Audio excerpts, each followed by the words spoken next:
Hi, and welcome. I'm Jennifer Tinklenberg here at the Alzheimer's Association, and today we are meeting with six wonderful caregivers who are going to be talking to us about what it's like to be in a support group. And they're going to share with us the good, the bad, and maybe the ugly, but we'll see how that goes.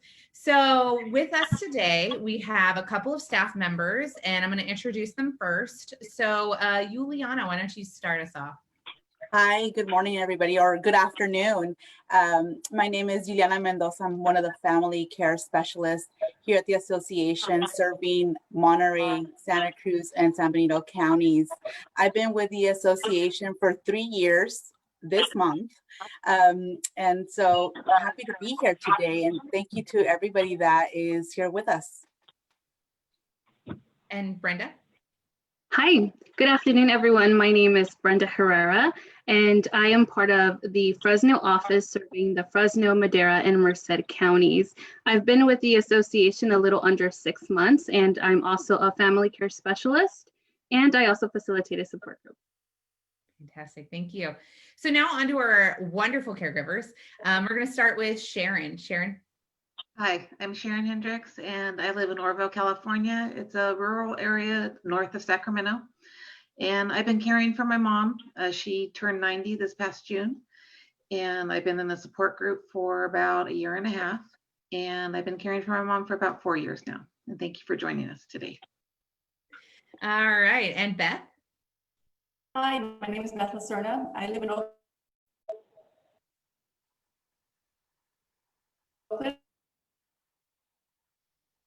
with my mother, who I'm caring for, lives in San Diego. Now, I joined a support group in Albany for almost 3 years.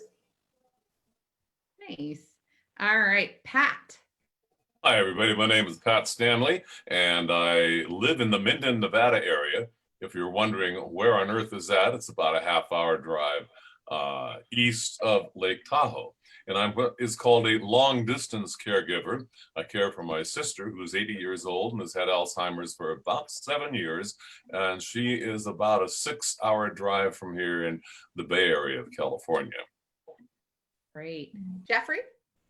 Hi, everyone. My name is Jeffrey Fines.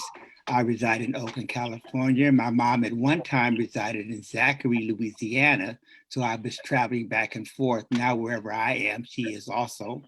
I've been caring for her for about 3 years or so, and I joined the support group back in February. Nice. All right, Bob.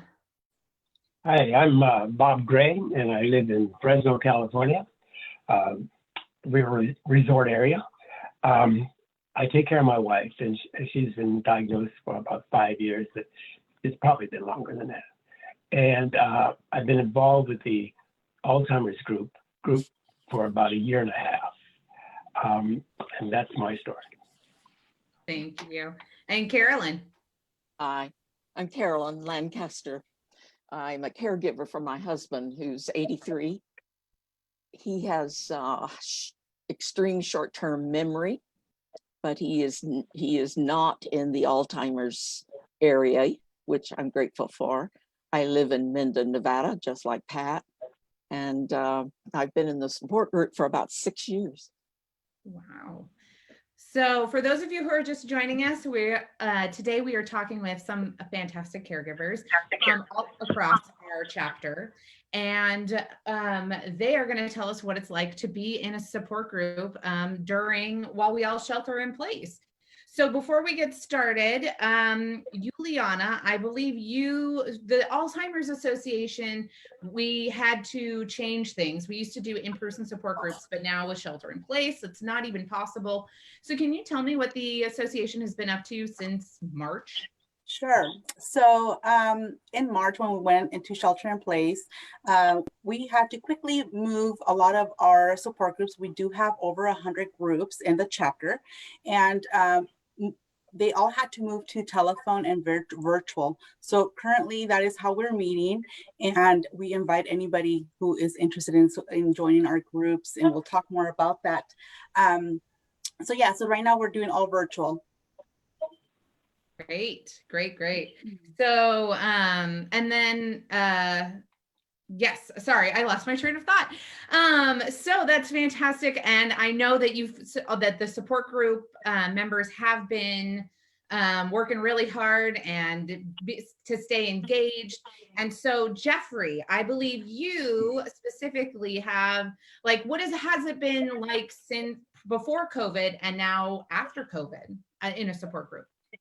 Got pre-COVID, one of the things I found more comforting is that I was able to join into a form of a community, a sense of like-minded individuals. It was an opportunity to be social gathering with each other, to actually be transparent and to share those challenges that we may face, to discuss those successes as well as failures in our process of trying to care for our loved one. It's been a great emotional support. Pre-COVID was an amazing opportunity to meet some amazing people who had amazing experiences in terms of dealing with this thing called Alzheimer's and or dementia. So with that, I love the fact that it provided an environment that we can freely speak and feel comfortable in speaking and to share without guilt, because sometimes we beat up on ourselves a lot for things we're not able to do. And to find that commonality of individuals to come together and to be a support mechanism I was very grateful. After COVID-19, things definitely changed. First, I was saddened that I couldn't get together with my new family. I couldn't see their faces in the sense of being able to sense that emotion that they were actually going through. So it definitely changed, but it didn't take away from the concept of support. I think that has always stayed in place. And it has been an amazing journey. I think that because I'm not as high tech as most people, but I've become high tech to a certain degree. And with that, still being able to connect and to reach out and to talk and to share things that were actually happening in the now. Right. And have other caregivers here, have you guys had similar experiences? Pat, how about you? Well, being a long distance caregiver, it's since COVID has hit, it's a real challenge sometimes to travel. For example, if I'm going to bring her, it's a 6-hour drive, and it's hard to find a place to make a pit stop. And with her disease, she has to do that. And so I find I'm not able to bring her over to Nevada to visit. Instead, I find I'm going over to California more often, which I enjoy doing very much. But that is probably the number one thing that I've noticed. Right, right. And go ahead, Karen. Our support group is meeting by phone at the moment. And while that's helpful because we're still talking to one another, I personally would like to be Zooming with the group so that as we are doing right now, we're seeing each other's faces and talking a little more personally. So if my group does not go to Zoom, then I have the opportunity to join one of your groups or somewhere else, because doing it by Zoom, we have that choice. Carolyn, that's a great point. Like you mentioned, if you want to meet virtually, there are, like I mentioned, 100 groups that you can choose from. If you call our 1-800-272-3900 helpline, they can connect you to a group that works for you. So please do that. Yeah, so I don't know if it cut out on everyone's end or just mine, but in case you didn't catch the number, I believe it's in the comments. It's also 800-272-3900. Beth, I believe it was you, right? Didn't you have an experience where was it you who went to multiple support groups, or am I picking on the wrong person? Yes, I did. I was looking for a support group that was, first of all, time and convenience, but I also wanted to make sure that the dynamics of the group fit my needs as well. And I was looking for a facilitator that could move everyone around and had the opportunity for everyone to speak. And so the one I found in Albany, she was a very good facilitator, and she was very warm and welcoming, and she engaged everybody, and also offered all of us, moments to express ourselves, to vent, and then be able to offer suggestions and experiences to other people. So we all had a voice in this, and we all had an opportunity to speak. So I would say the facilitator to support group was also important in my mind to be able to find the right support group. Beth, may I add to that? You bring up such a good point. Every group does have their own personality. So we do invite people to try different groups until they find the right one for them. I am sure with the different groups that we offer, there are so many different types. We offer groups that are spousal groups, others that are specific to a dementia like frontotemporal dementia or Lewy body. We also offer groups for LGBT people, and we also, I just highly encourage people to try different groups until they find the right fit for them. So thank you for bringing that up. And Juliana, it's Yes. also important for them to realize that you don't have to be in any type of group. There are still the general groups. Exactly. And in my group, I enjoy the fact that we all have differences and yet we all have similarities in the problems that we face. It's very true. Yes. But I just, sometimes people will try one, and then when I do talk to these families, I always encourage that I try a different one, just to make sure that they're finding the right one for them. So it's one true. doesn't work. Yeah, if one doesn't fit for you, then it might just be like the time or the people in that specific group that just you don't jive with. And then you can find another one where, like you said earlier, we have 100. Like there's got to be one of them out there. And now that we're virtual, you can go to all of them. It doesn't matter where you're located. I know people from other states even join on some of these outside of California and Nevada. That is very true. Jenny, I would like to add too that we do have support groups that are in Spanish and Chinese. And so in order to find the different times, the different days, and the different languages, we encourage everyone to connect through our helpline. They'll be able to assist them there. Yeah, great. So I know that sometimes people are afraid to go to support groups because they don't need one, or maybe it's just like, there's no way that would work for me, or they have like some reluctance about it. I don't, whatever it is that is keeping them from the group. Now, Sharon, I believe you also had a reluctance to come to a support group. Can you tell me a bit more why you decided that it was a good fit for you or a good decision? I did. I started the first support group I went to. A friend of mine was attending a group, and she encouraged me to come, and it was a nice group. I actually got a lot out of it the first few times I went, but hearing the different stages that different loved ones are at, my mom was having problems, but she wasn't, I guess you could say, as bad as some of the loved ones in the group. And I just kind of felt like, oh, I don't need this. And so I was real hesitant to go back after a few months. And the first decline that my mom had, I was right back. And it's been 1.5 years since. And I get emotional about it because I could not, I have support of my friends and family, but that group, knowing that you're sitting across from somebody who truly gets what you're saying. I've never said anything that shocked anybody. My own feelings or whatever I brought to the group, and it's my little comfort zone. And I couldn't be doing what I'm doing without my group. And I do get emotional. Sorry. That's totally okay. It's great that you have that connection with people. Bob, what about you? Did you have any reluctance coming to a support group? Of course. My story is that I've been going through this for 4 years. And then I'd gone to the Alzheimer's group, our building, because I was kind of trying to figure out what was going on, and they hand out this information to you. And I'm not a nuts and bolts kind of guy, and I'm more of a touchy-feely person. So, I said, okay, and I threw it in the back of the car. And that was like a year ago in January. Probably still there. And then on March 31st of last year, 2019.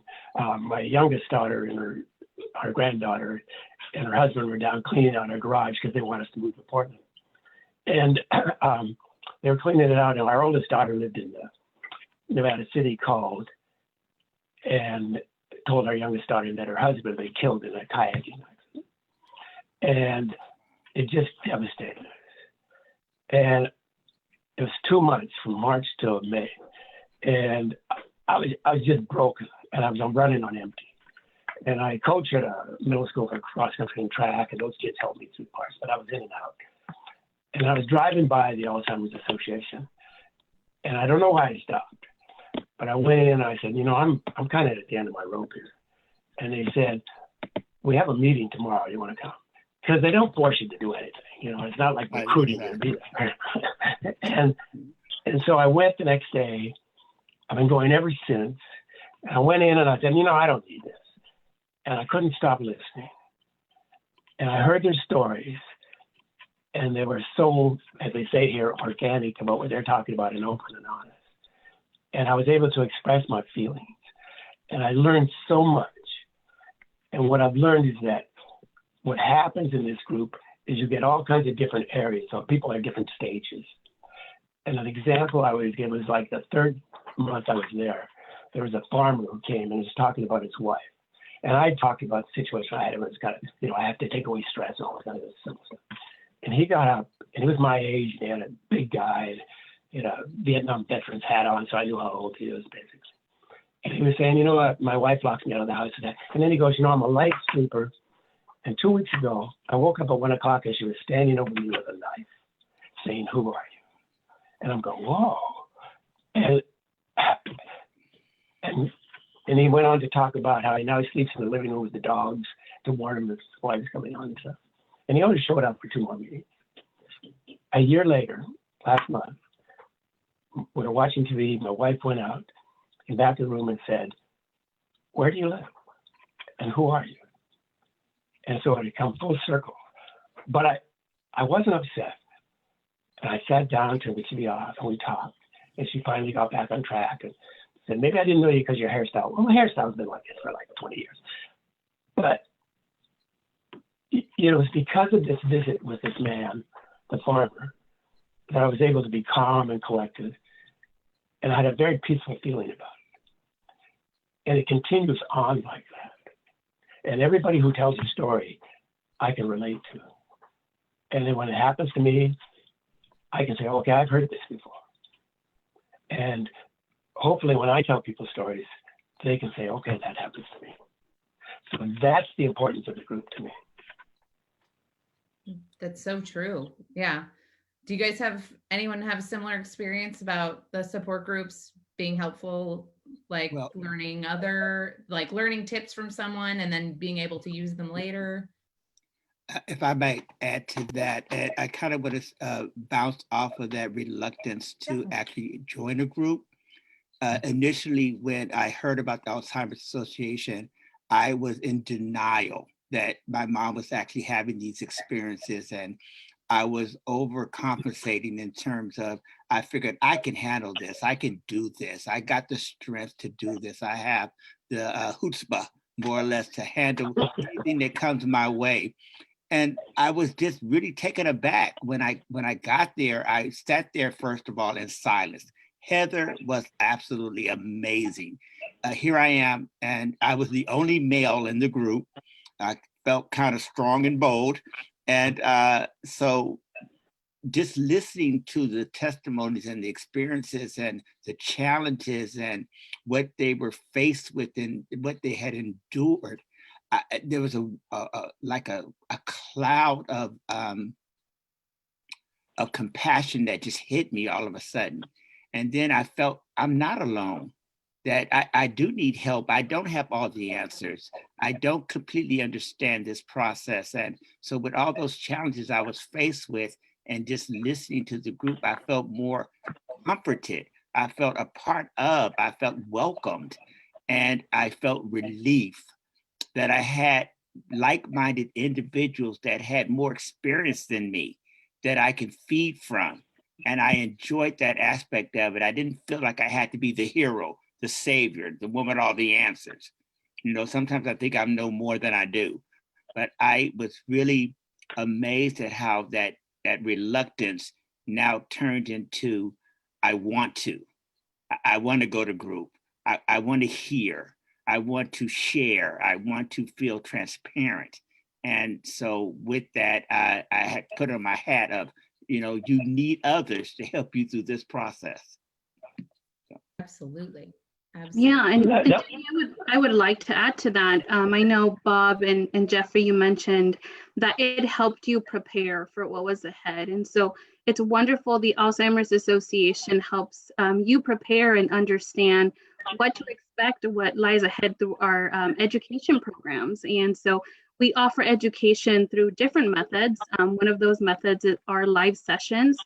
They're kind of like webinars like we're having here, and you get the opportunity to ask questions right there about any of the topics that they're covering, and you're able to access these through our website at alz.org/NorCal/events. The other way to get education is through our on-demand sessions, and you can access those through our website as well. If you do a keyword search and search up online education programs, you'll be able to learn these different topics. And like Bob and Jeffrey mentioned, they really do help you provide successful care for your loved one. Back to you, Jimmy. Something that, if I could add, Go ahead. and I've heard some great comments here. I found that these support groups provide, one of the biggest things is a shoulder to cry on. Yeah. You go there, you're hurting, especially early on. And hey, guys, it's okay. You'll be very welcome there. And later, we're all laughing and enjoying each other's company. And when something happens that I didn't expect and I didn't know what to do about it, I'll either call the Alzheimer's Association and or go to the support group meeting and say, this is happening. What do I do? And invariably, somebody will say, I had that happen. And here's what I did. And it's just information that's priceless.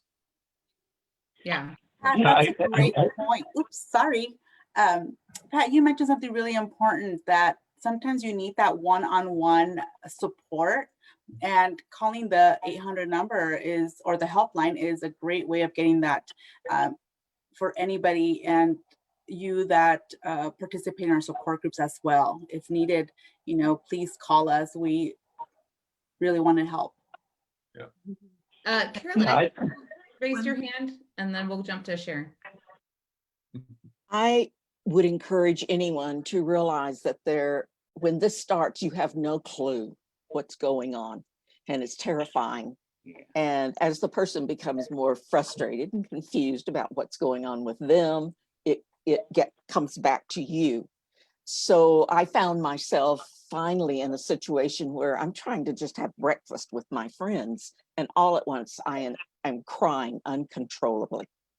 And they look at me and they realize what's going on. And one of them says, you know, let's go see if your primary doctor is in, or if you can get into urgent care. And it was because of a friend holding my hand through that the urgent care doctor said, I see what you're trying to get through. You and perhaps your husband may need antidepressants to help you through this, especially in the beginning and maybe forever. And that's what happened. And it made such a difference. Right. And then Sharon, did you have something you wanted to add? I just wanted to say Juliana was talking about the 1-800 number, and I don't know if it was mentioned that is 24 hours, and they really mean it's 24 hours. It's nice to be able to call after hours or 10 o'clock at night if something's going on, that's just hearing that voice on the other side of the phone. It's really nice to have that available. Yeah. Thank you And for that, just Sharon. multiple languages. Bob, did you have something you wanted to say? Yeah, about the groups. I was a teacher for like 30 some years, and adaptive PE teacher, moved around. So I knew a lot of classrooms, and I taught teaching in a college. And one of the things that made a good classroom was a safe environment, a sense of place that develops into a sense of self. And that's what I found with the Alzheimer's group, is that they gave you a sense of space and a sense of self. And what happens is you have your biological family, and then you have your family of choice. And these people here, I don't know Jeffrey, Pat, the others, but they're my family of choice. And because you know you can talk to each other and share things and not be judged. And that's the safeness of it. Absolutely. Jeffrey? Yeah, one of the, I want to kind of bounce on what Carolyn had kind of touched based on, depression. I had to deal with my own depression and how to navigate my way through my healthy way of becoming more healthier, rather, and to deal with the unknowns of dementia, the unknowns of Alzheimer's, and trying to handle all of that. It was a little overwhelming in the beginning. And I didn't want to be depressed. I was trying to fight it. I didn't want to have to bear this burden of not being strong enough to care for my mom because she took such good care of me. So there was some guilt kind of felt with that association. So I think that depression for me, if I can say to anyone out there, is that the worst thing you could do with depression is to isolate. Don't isolate. Join this group of supportive individuals that can help you carry that burden until you can come up out of that situation. Absolutely. That's great advice. Great.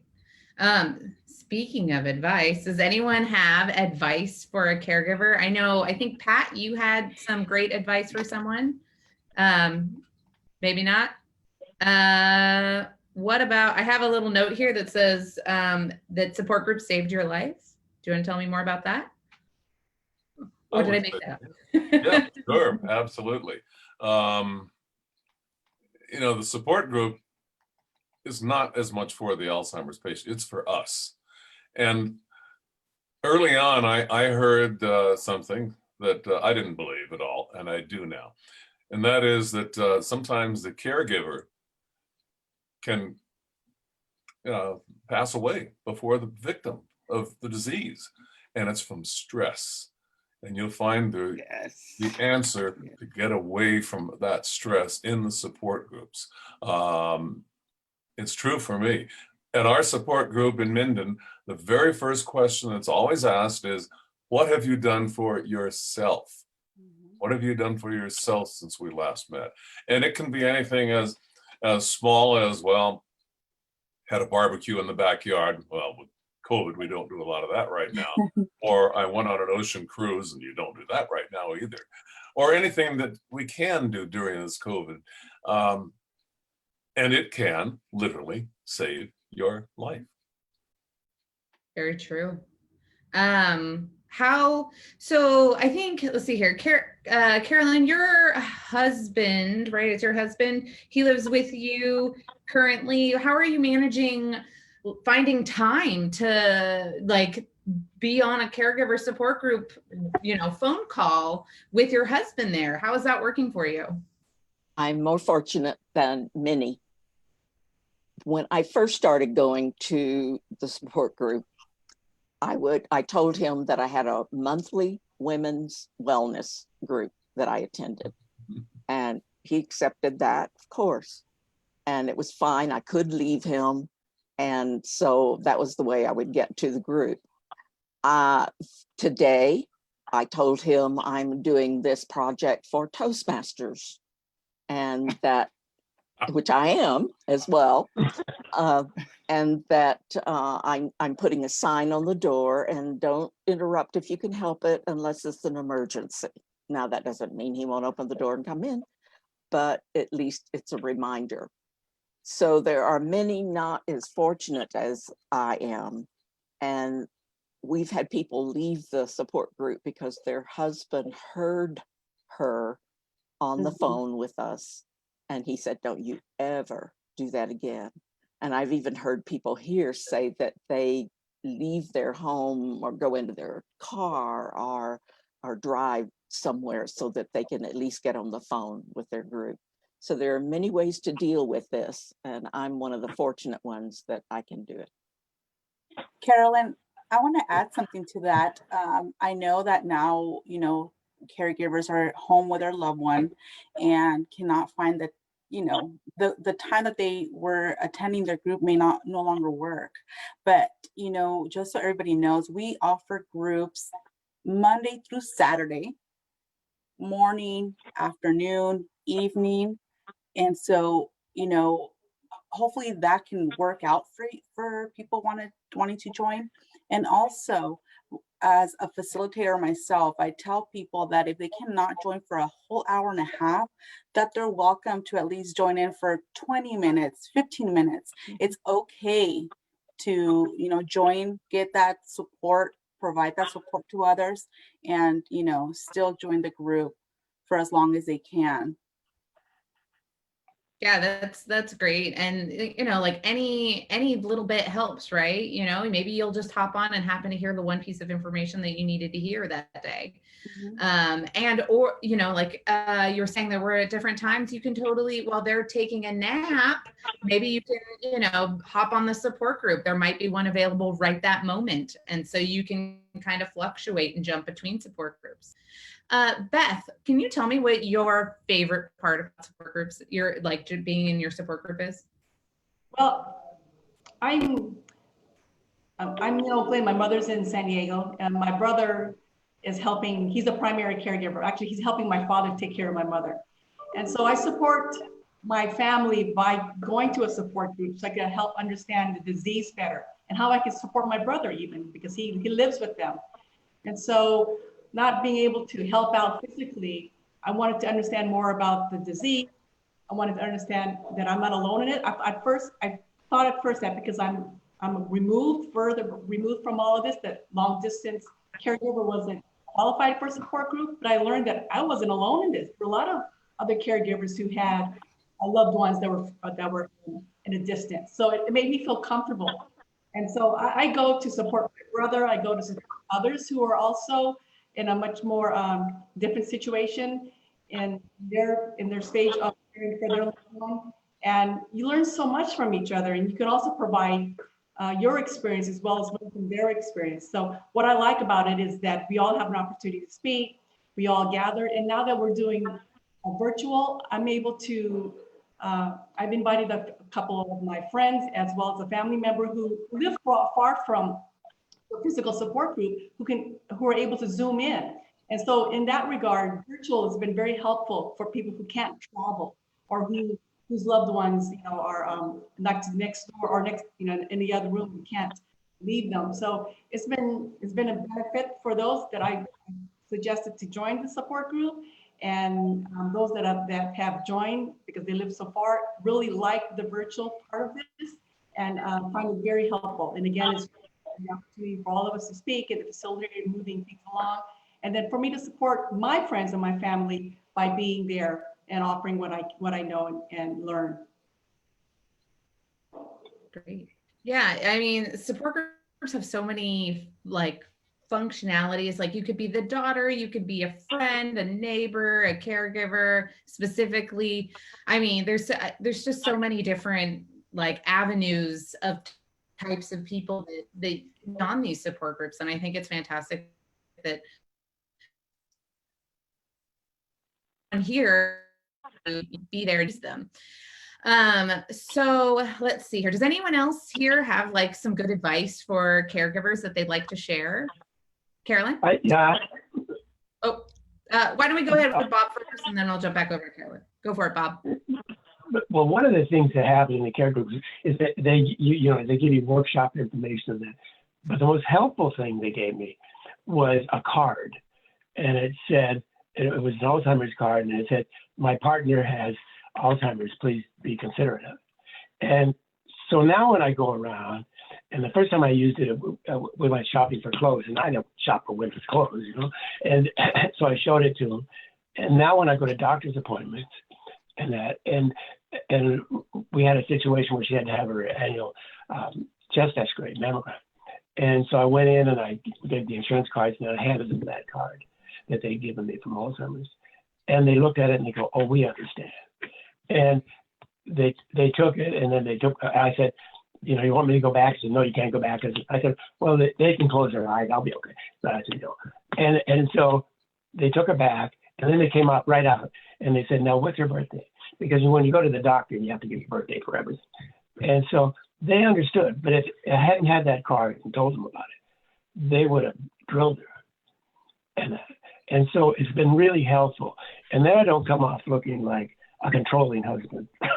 And so, you don't want to come off looking like that. And so now they know why I speak up. And Carolyn? One of the things that we haven't mentioned is what I experienced when I first went to a meeting was that there was literature on all of the problems that we can have and all of the facilities that are available to us. And every week it was on this table, it was spread out, and every week you could go by and pick up literature that would help you. So now if your facilitator knows that of something that will help you, that person's going to mail it to you or ask the organization to help. Plus, I joined alz.org so that I get the newsletter and I know what's coming up and I know what literature is available that I can ask for. That's smart. I love it. And Bob, go ahead. Or sorry, Pat. All right, Pat. As I am constantly amazed that the 24-hour hotline folks, you've got a problem or a question, they've got a solution or an answer. I guess it's an old saying, they've heard it all. For example, I got a call from the caregivers at my sister's home that she had gone out to the end of the driveway and wouldn't budge. She had a suitcase with her and said, "What's going on?" And she said, "I'm going to school." She's 80 years old. I don't know if she thought she was the student or the teacher, but I'm going to school and I'm waiting for my ride. She would not come in. I called the hotline and they said, "Oh yeah, we've had that one." What you do is you call her and you tell her that the school just called you to remind you it's a holiday and there is no school today. I tried that and she said, "Okay," went back in the house. Wow. Of course, forgot all about it. But the people at the hotline knew exactly what to do. They are just invaluable. And speaking of value, I don't know if anyone's mentioned, but I will. These support groups and all, the price is right. It's free. And you can That do is more true. than All of our services or most of our services are free, I should say. I don't know. I can't think of any off the top of my head that cost, but yeah, no, it's great. You're right. The support groups are free, and you just call the helpline and they will set you up and give you the link and everything's good.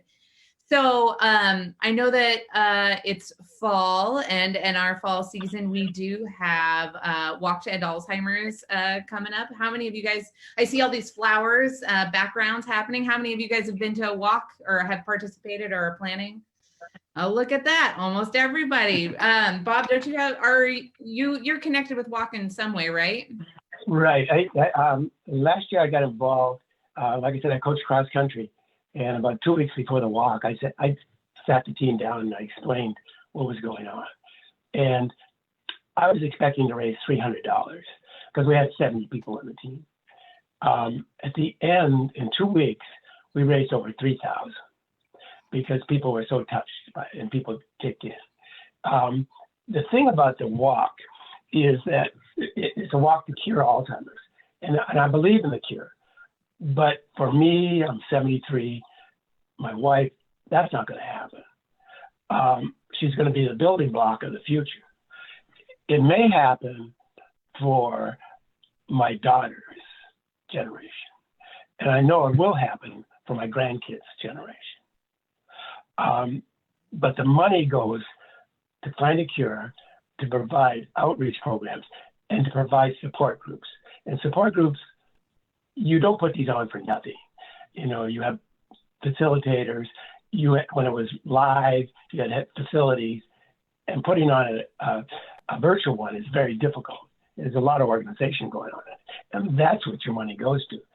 So if people want to look at a cure, they look at us, because your spouse may have, your family member may have Alzheimer's, but you also have it because you're a victim as they are. And you feel the isolation. you feel the loneliness. You feel the discomfort of not knowing what it is and facing the random abstractness of the disease. And you have that, but the group gets you through it. And that's what money goes for. And that's why people walk. Right. And I mean, almost everyone raised their hands that they are, going to walk, and we have walks all over the country. There's 600 nationwide, and we have 18 in this chapter alone. So, I mean, as south as Fresno, Humboldt County, Reno. So there's definitely one near everyone. And as you said, it goes to care, support, and research is where the money goes. And, that's the trifecta, right?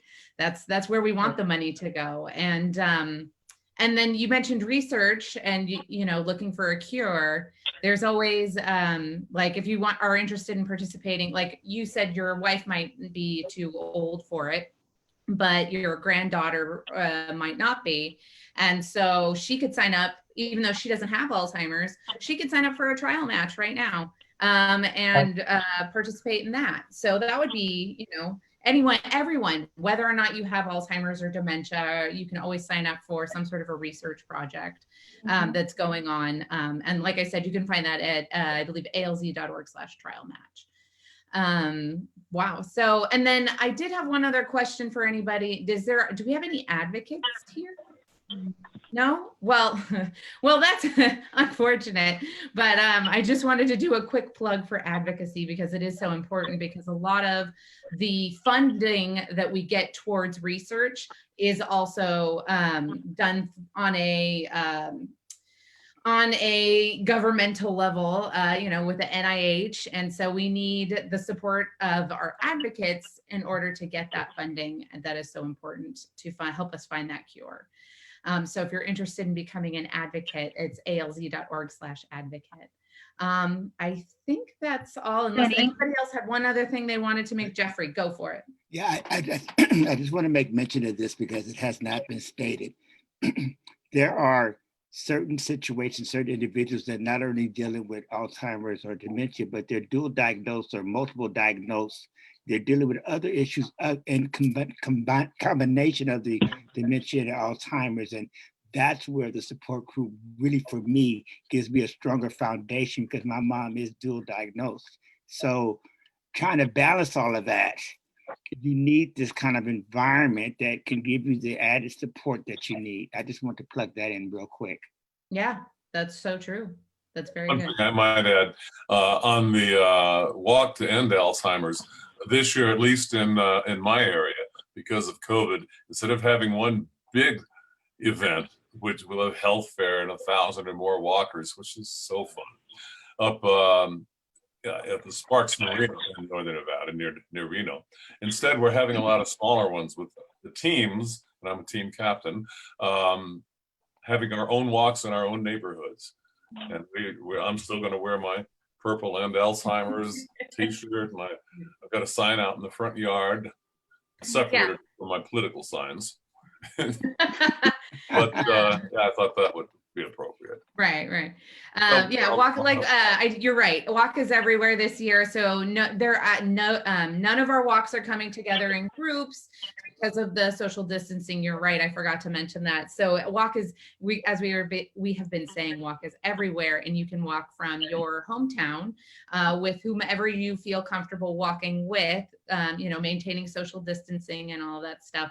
But we're still, we'll send you, if you raise $100, we'll send you a shirt. If we'll send you flags that you guys can walk with, and it's really great. So if you haven't signed up, you definitely should. alz.org/walk. So this year, and by this year, since not knowing when you're watching it at home, 2020, the walk is on October 24th. So if you happen to be driving around on October 24th and you see a group of people wearing purple attire and end Alzheimer's and maybe carrying signs, hey, give a little friendly toot to say hi and show your support. I love that. Yeah, we have walks almost every weekend in September and October. So that's the one for Reno. And because you're in Nevada, so yeah, it's in, well, it was in Sparks, but now it's everywhere.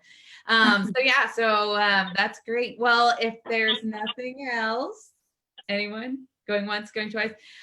Great. So I just wanted to say thank you to everybody. If you're interested in signing up for a support group, need any kind of help, or just want to ask a general question, like they said earlier, the helpline is available 24/7, 365 in multiple languages. It's 100% free. You can call them for anything. If you're stressed out, if you're angry, if you're happy and you want to celebrate, and feel free to call them. And especially if you want to sign up for a support group or an education program. And once again, that phone number is 800-272-3900. And they are happy to talk to you about anything you'd like. So thank you so much for tuning in. Thank you to all my wonderful caregivers who helped us out today. And I hope you all have a great day. Thank you. Thank you very much.